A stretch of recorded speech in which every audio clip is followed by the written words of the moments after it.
Hey guys, it's Joe from the Crazy New York Driver Show.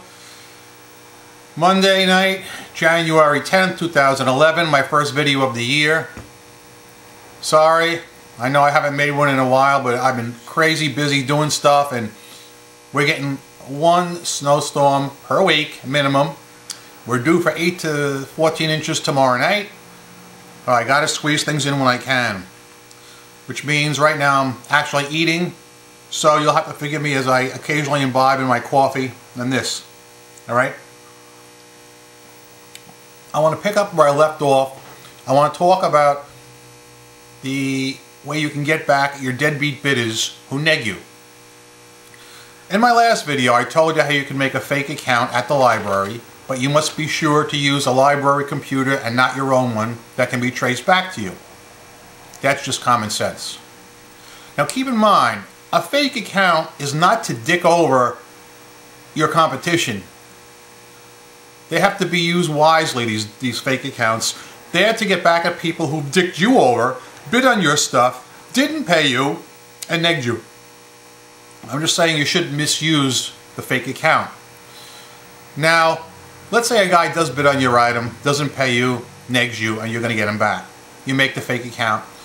And what you do is, you try and do a buy it now on his item. So let's say he's got an item that say, buy it now for $100. You buy it now. Alright? Once you win the item, you're in the driver's seat. Okay? Well, immediately, what you got to do, remember you have zero feedback on this fake account. And you'll always have zero feedback. Immediately, there's a button that says Pay Now. And that goes right to PayPal, which of course you can't utilize. So what you do is click the button that says Contact Seller, the seller, and write to him and say something like this. Act really stupid. I'm really glad I won this item.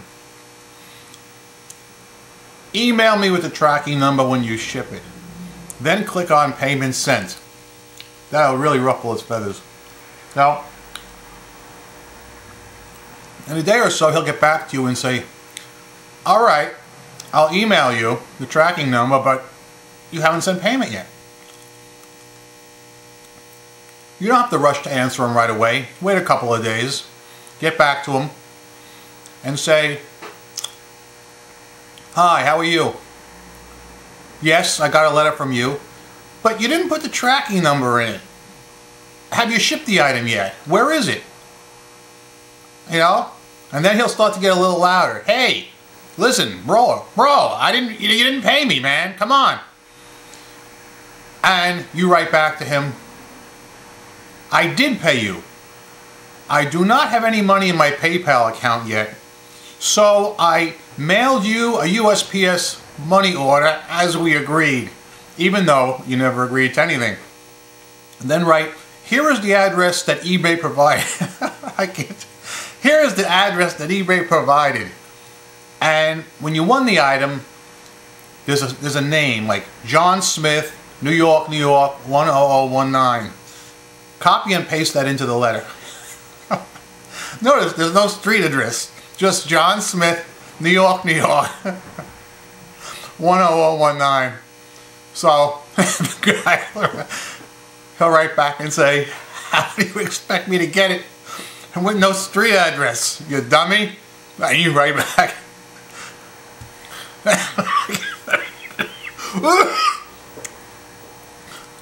Right back. I have your street address, I just didn't put it in there for security reasons, that's all. And you know, you'll go back and forth sooner or later. But you can't neg the guy till like 8 or 9 days go by. You got to make it look good.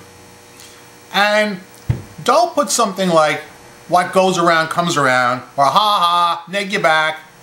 You got to make it look real. Well, what you write is something that seems believable. Item not as described. Even though you never got the thing. Crazy.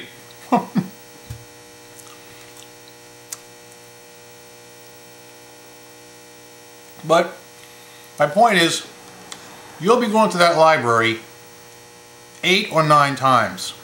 Remember, first time you go, set up your email, your eBay account, and hopefully you'll have a guy ready to be dinged. You can bid on his item.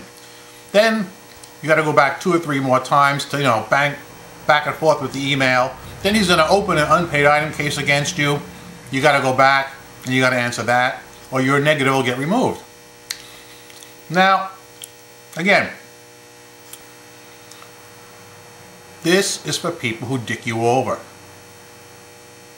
I would only do this to somebody who's dicked me. I'm not going to use it against my competition or just to be a prick. No, I'm not like that. But like I told you in previous videos, I'm sick of being screwed to the wall by people who do not pay and take advantage of eBay's stupid scumbag long live the buyer system. They want to operate long live the buyer. Hey, long live me. Hey, it works 2 ways, Screw it. I've also been emailed by a bunch of you. Somebody told me that PayPal is being sued in a class action lawsuit. Any of you hear about that? Class action lawsuit? Well, it's true. I don't have all the particulars yet, but it's something we should watch for. You might want to check out PayPalSucks.com. They usually have some good breaking information on that site. A lot of you have written to me with more PayPal horror stories. It's interesting that most of the problems you guys write to me about and talk about in the comments sections always involve PayPal as opposed to eBay. Now there are some problems with eBay, meaning deadbeat bidders and all, and people with zero feedback. Let me tell you, people with zero feedback suck. They bite. Yeah, you're right, yeah. Quote me on that. I get a few letters, angry letters from you guys, not you guys, but a few dissatisfied people that say, hey, Crazy Needle Driver, you were once a zero feedback bidder. How do you expect people to, get on eBay and establish themselves if they don't start out somewhere? And that, of course, is true. I'm not saying ban all zero feedback bidders, no. I'm saying make them culpable, responsible, and make them pay for what they bid on, and I have just the way to do it. Every person that signs up to bid on eBay should be required to leave a nominal amount of money, let's say 10 or 20 bucks. In order to sign up for eBay, you got to put up 10 or 20 bucks that's held in an account until you establish yourself. For instance, January 1st you sign up. You have to put $10 or $20 in an account. So that way, if you stiff somebody on the first deal, let's say you bid on an item for 50 bucks and you don't pay the guy. That 10 or 20 bucks goes right to that seller. Right to him. Screw it. That would end all this zero feedback, deadbeat bidder crap once and for all. I guarantee it. No one's going to spend $10 or $20 to screw somebody over. Come on, take culpability. What do you guys think about that idea? People with zero feedback should be made to put 10 or 20 bucks in an escrow account to avoid fraud. After 5 transactions, let's say, they get their 10 or 20 bucks back and everything's forgotten. But I'm sorry, in today's society there's too many scumbags and too much fraud, and that's what I think is the only way to get around it. I check my sales every day, 3-4 times a day. And every time something sells, I say, oh please Christ, oh God, don't let it be a 0, don't let it be a 0. Oh no, it's another 0. 5 zeros per week I get. Had one last week. This broad bids on something and emails me, gee, I don't know how to pay you. Now, I knew right then and there that it was going to be a scam. So I check her history. She bid on the same item 2 minutes after she bid on mine. I mean, how many of these items do you need? She didn't pay anybody. I have an unpaid item case open against her as we speak. Week before that, and this is one for the books, A zero feedbacker bids on my item, which was new in box. $59 plus shipping. The next day, he pays with ProPay right away. A zero feedbacker paid right away. I mean, I was so happy. I almost had a catharsis. Alright? So, I sent him his item, left him positive feedback. I mean, figure, how can he dick me over? He paid for the item. The item's brand new, so he can't say the item's not as described. Anyone want to guess the scam he tried to pull? Oh wait, I'm going to take a sip of this. I want you to just think. Okay, what do you got for me? No, wrong. He gets the item and says, I want my money back and the shipping back. I thought you were sending me 6 of these. 6. There was one in the picture. The auction said 1. So where did he grab this number 6 from? Out of the air? He says, I would never pay $59 for one. I want 6.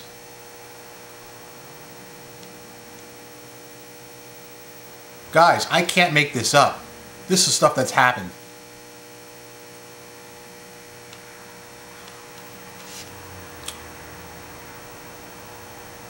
So, how have you been doing?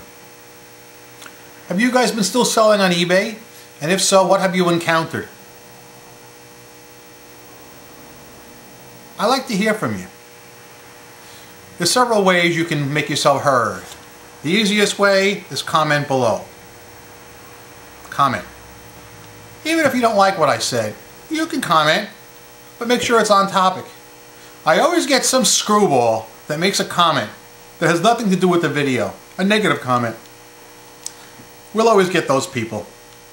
And the beauty of it is, I let them say whatever they want, it doesn't bother me. Why?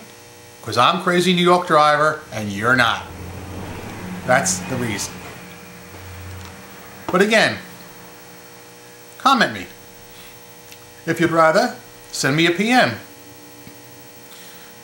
As I said in my last video, yes, I'm willing to talk to some of you on the phone. If you want to PM me your phone number and best time to call. And I know that I'm behind scheduling calling a couple of you.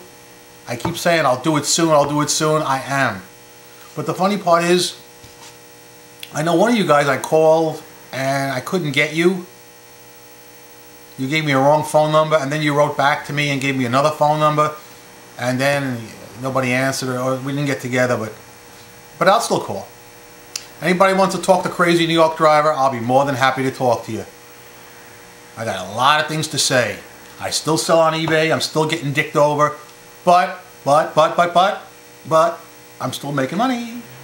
Yeah, it's aggravating, but everything's still chugging along.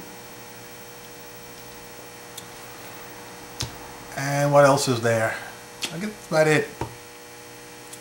Let's bring this to a close. I've been rambling on and off. Sorry about the fact that I'm still eating, guys, but it's Monday night. I'm way behind schedule. Nothing's getting done. I got too much snow coming.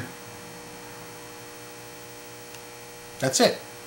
Now, if you have any topics you want me to address in the next video, comment below. The last thing I'm going to say is, I'm Crazy New York Driver, you're not. Make it a good day, and let's get eBay in check. Let's make them work for us, because we sellers are actually keeping them in business. Goodbye.